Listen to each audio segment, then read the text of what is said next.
that's just part of Parisian Walkway, just for a little bit of inspiration.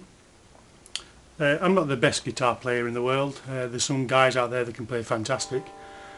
I just wanted to give you that just to inspire you.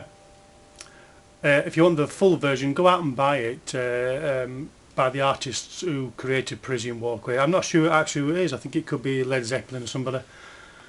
Now, I like to think when anybody creates music, people will go out and actually buy their songs, be it their album, the single, or go on iTunes and download it and purchase it for 79p. Yeah, we're all quite familiar with getting copies from other websites, file sharing websites, which is okay in some respects, but there's a debate about that. Anyway, let's just talk about what we covered yesterday here, just briefly. I gave you this pattern to go through your guitar, covering 2 octaves from any particular position on the 6th string for each fret position. It basically covered the major structure of these here. We did the C and we did the G. When we did these scales, major scales, we included the sharps. This pattern automatically covers the sharps as you go through it. We start here on the 3rd fret, from the 3rd fret, which is a G incidentally, to there is tone, tone, semitone, tone, tone, tone, semitone. That's through 1 octave. So from there again, that's another G, tone, tone, semitone, tone, tone, tone, semitone.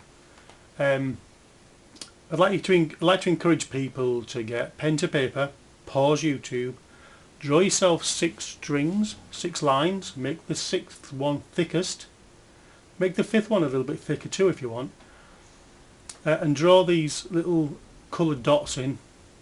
Use a different coloured dot for wherever you start from. This is your pivoting or your anchorage, your first, your tonic, your root, whatever you want to call it. We'll cover that. Just keep practicing that pattern all along your guitar fretboard from your 2nd fret up to your 12th. Just keep practicing that. It'll take you a while. You'll make a million mistakes. I still make millions of mistakes on it. Okay, now guitar playing. This electric guitar I've got here, I bought it off the internet. It was about, I don't know, £80. It's a cheap version, but to me it sounds good enough.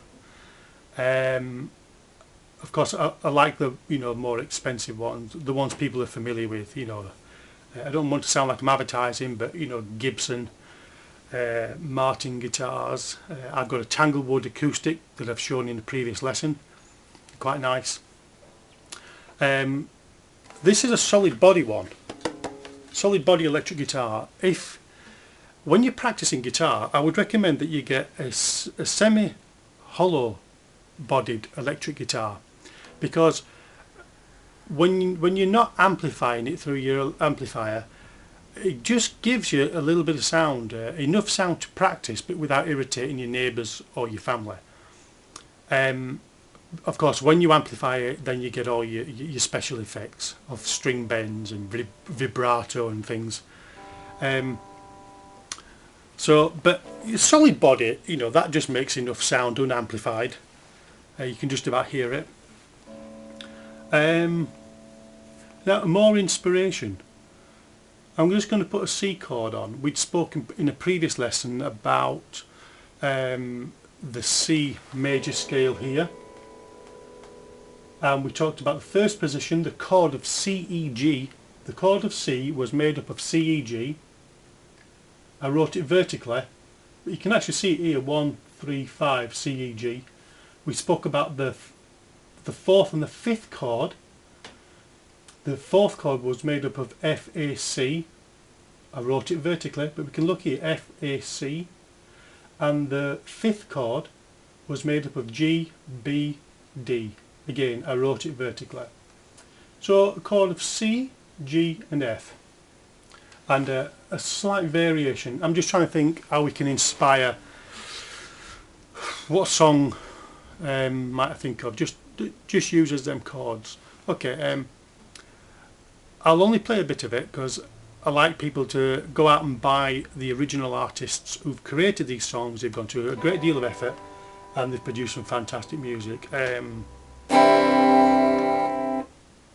Okay, let's see if I can remember this. Oasis do some great songs. Don't Look Back in Anger, Wonderwall, all of them great songs. Go out and buy their book, their tab book incidentally.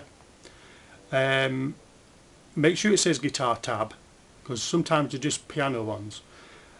Maybe go out and buy their albums. So one of them that was very popular, let's just play a bit of it.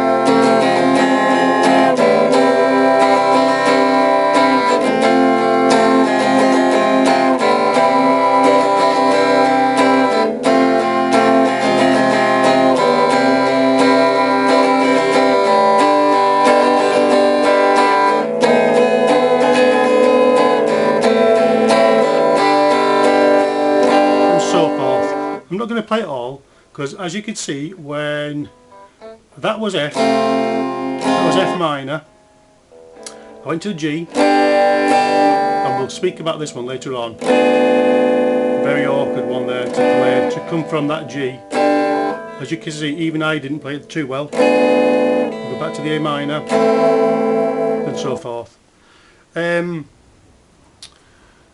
Now, I'm not sure in terms of copyright issue. I'm not trying to sell this song. I'm just trying to teach it. It's my interpretation of the song. I'm sure it keeps people's artists song. When people are teaching these songs, it brings back some old songs and inspires people to actually go out and buy that song, or their album, or the book. So I don't think I'm doing any bad by showing other people's songs. I just want to inspire people. So eventually we'll work through a few songs, and we'll start talking about making your own songs and all the elements that are included or required to do that. Now, in any song creation, you've got a few elements. You've got well, what comes first, the lyrics or the music? Well, either really. Some people just strum a few chords. They might just, and I would encourage you to do a song in the key of C. Them chords I was just doing there. Just use your C. Use a G. Use an F. This is a F bar chord. A minor. Then use a D minor there. That's an E minor. Of course, there's the B minor diminished, but we won't bother with that one. So you've got quite a lot of chords there. You can play them in different combinations with different rhythm patterns. Your rhythm patterns, your strumming patterns, will allow for different styles of playing your guitar. But basically, when you write out, just write out from the C arrangement here, your C chord, your F chord, your G chord, and include the A minor. And don't get too fancy with it. Keep it simple.